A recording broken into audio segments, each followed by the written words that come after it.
For a long time, I've had the power of He-Man, but to keep that power a secret, I've had to pretend, to be careless and irresponsible. Welcome back to another episode of Bite-Sized Nostalgia. I'm your host, Moonlight Peterson, and today we're holding aloft a glowing power sword and invoking the magic words that define degeneration. If you grew up in the 1980s, that wasn't just a cartoon catchphrase, it was a daily battle cry. Today, we're stepping into the mystical, techno-fantasy world of Eternia to trace the staggering meteoric rise and the utterly chaotic fall of He-Man and the Masters of the Universe. We're going to look at it all, how a plastic toy line completely rewrote the rules of children's television, the legendary Filmation animated series that gave it a soul, and the bizarre, cyberpunk-infused 1987 live-action movie starring Dolph Lundgren that tried to take the franchise to the silver screen. So jump on your battle cat, adjust your tracking, and make sure to like and subscribe our channel. Your support helps us continue to grow this community. Now, let's get to Eternia. To truly understand He-Man, you have to step inside a time machine and look at the sheer, cold sweat panic echoing through the executive boardrooms of Mattel Toys in the late 1970s. Rewind to 1976. A young, fiercely independent filmmaker named George Lucas approaches Mattel's top brass. He offers them the exclusive toy licensing rights to a strange, upcoming space fantasy movie he's been working on called Star Wars. Mattel looks at the pitch and decides sci-fi is too small a niche genre and politely passes. Instead, a smaller, hungrier, Cincinnati-based company called Kenner picks up the contract. As we all know, Kenner proceeded to spend the next decade essentially printing their own currency. Every kid in America wanted a 3.75-inch Luke Skywalker or Darth Vader. Mattel, the undisputed toy giant of the previous decade, was suddenly left holding an empty bag, watching their chief rival dominate the schoolyard. They didn't just want a counterpunch, they desperately needed a massive, hyper-masculine, unstoppable action figure franchise that they owned from top to bottom. No licensing fees, no directors to answer to, pure Mattel. Enter designer Roger Sweet and a legendary team of creators tasked with inventing a savior. Sweet famously added masses of modeling clay to standard Big Jim action figures to create a hulking, muscular silhouette that looked physically dominant. Legend has it he pitched 3 distinct rough plaster mock-ups to management to see what concept resonated. A tank-headed military grunt, a futuristic space soldier, and a brutal axe-wielding barbarian. The barbarian, he won by a landslide. But the moment Mattel greenlit the Masters of the Universe toy line, they slammed face first into a massive cultural roadblock. By the dawn of the 1980s, the consumer landscape had changed. Kids didn't just want a cool-looking piece of plastic anymore. They demanded a backstory. They wanted to know why this muscle-bound barbarian was fighting a blue-skinned guy with a bear skull for a face. At the time, the traditional gold standard for building a toy's backstory was in comic books, which Mattel did include, but print media was too slow. They needed a medium that could beam their mythology directly into the brains of millions of kids all at once. They needed television. There was just one massive catch: the Federal Communications Commission.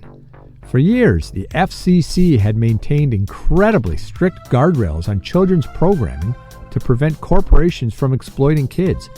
You could not broadcast a show that was essentially a showcase for a product to be found on toy shelves across North America. But in 1981, the political tectonic plates shifted. Under the newly elected Reagan administration and FCC Chairman Mark Fowler, a sweeping wave of deregulation hit the airwaves. Fowler famously referred to television as just another appliance, a toaster with pictures. Almost overnight, the historical floodgates swung open. For the first time, a toy company could explicitly manufacture a television show designed entirely around selling its existing plastic catalog. To bring this plastic universe to life, Mattel partnered with Filmation, an animation house famous for aggressively cutting corners, recycling cells, and stretching thin budgets to the absolute limit. But Filmation also brought something money couldn't buy, an incredible, sincere heart. When He-Man and the Masters of the Universe finally debuted in syndication in the fall of 1983, it didn't just top the ratings, it fundamentally rewrote the entertainment industry. The toy-to-screen pipeline was officially born, changing Saturday mornings forever. If Mattel provided the plastic raw materials, it was Filmation that gave the franchise its beating heart. He-Man and the Masters of the Universe was a masterclass in creative economics, born out in a studio that turned extreme, heavy budgetary limitations into an art form. If you sit down and watch an episode today, Filmation's cost-cutting shortcuts are impossible to miss. The animators relied on a massive library of rotoscoped stock footage. You'd see the exact same running cycles, the same heavy right hook punches, and the same painted backgrounds recycled episode after episode. Even Prince Adam's legendary transformation sequence, holding the sword aloft as lightning crackled across the screen, was reused constantly. It wasn't just iconic, it was a brilliant financial hack that saved the studio from having to draw thousands of expensive new frames of animation.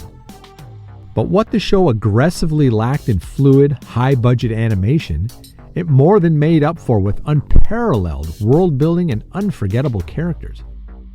The core dynamic was brilliant in its simplicity.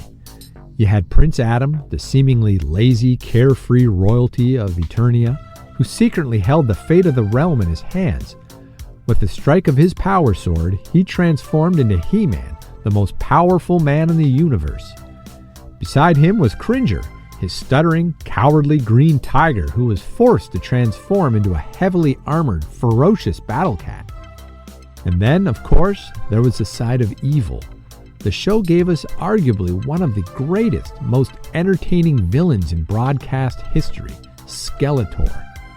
Voiced with absolute theatrical malice by Alan Oppenheimer, Skeletor wasn't just a dark wizard trying to conquer Castle Grayskull.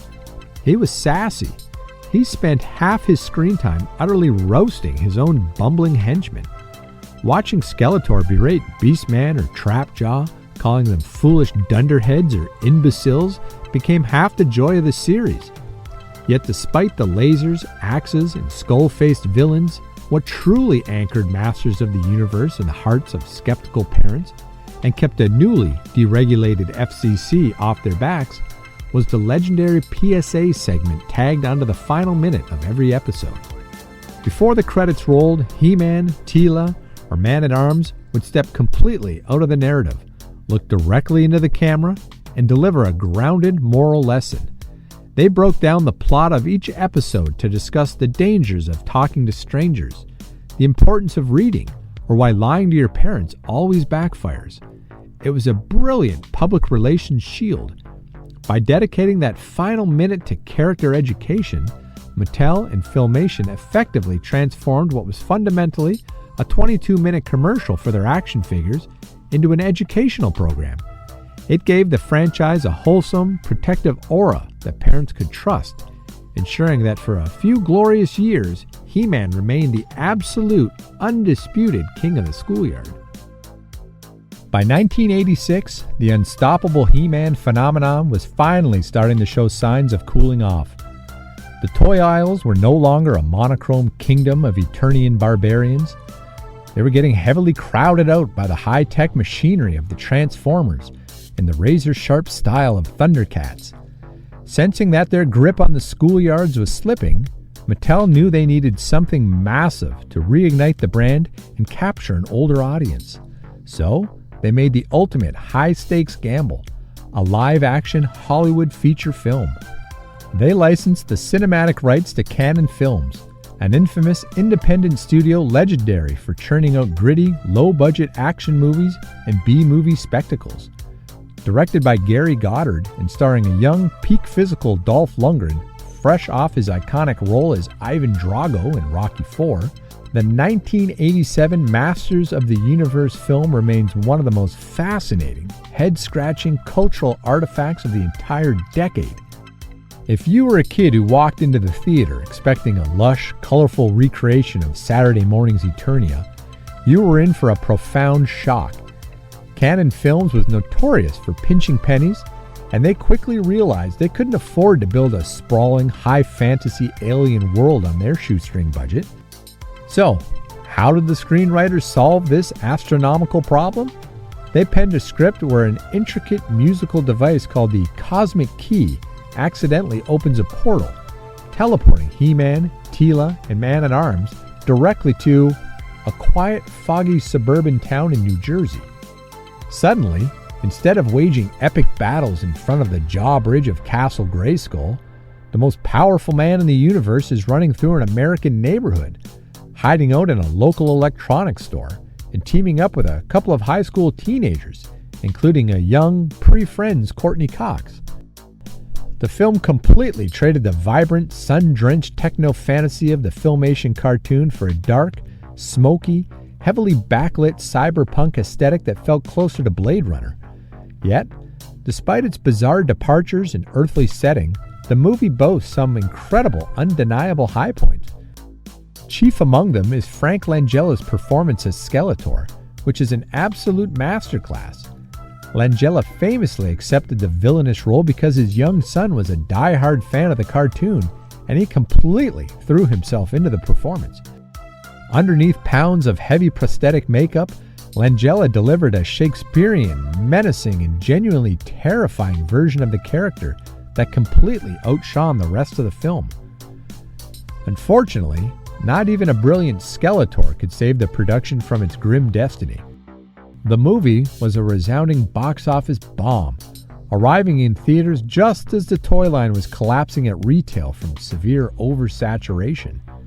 Mattel had flooded the market with too many obscure, gimmicky figures that kids didn't care about, while the youth of America were rapidly moving away from the plastic action figures altogether and into the digital glow of Nintendo video games. Combined with the fact that Cannon Films was already facing total financial ruin behind the scenes, the movie's failure marked the official, bittersweet end of the golden age of Eternia. The live-action movie may have marked the definitive end of the franchise's original 1980s run, but as history has shown us, you simply cannot keep a good thing down. Over the decades, Masters of the Universe has proven to be entirely indestructible, constantly adapting to capture new generations of fans. We've witnessed sleek modern reboots in the early 2000s, an acclaimed Netflix animated series helmed by Kevin Smith, and the birth of a massive, thriving collector market where those original, chunky plastic action figures we used to throw around in the mud now command hundreds, sometimes thousands of dollars on the secondary market. So why does He-Man still resonate so deeply after more than 40 years? Because at its core, the franchise was the ultimate lawless playground for the imagination. It was a universe that flat out refused to care about creative boundaries or genres. It boldly mixed high-tech laser guns with medieval broadswords, ancient sorcery with futuristic spaceship technology, and it wrapped it all in a powerful, universal message. No matter how small, awkward, or ordinary we might feel in our day-to-day lives, just like Prince Adam, we all have a hidden, extraordinary power inside of us waiting to be unlocked. Now I want to hear from you. Did you have the iconic Castle Grayskull playset growing up? Who is your favorite obscure henchman from the toy line? Let me know in the comments or find the show on social media to share your memories.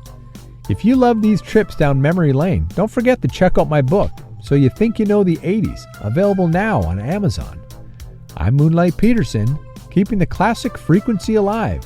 Until next time, good journey.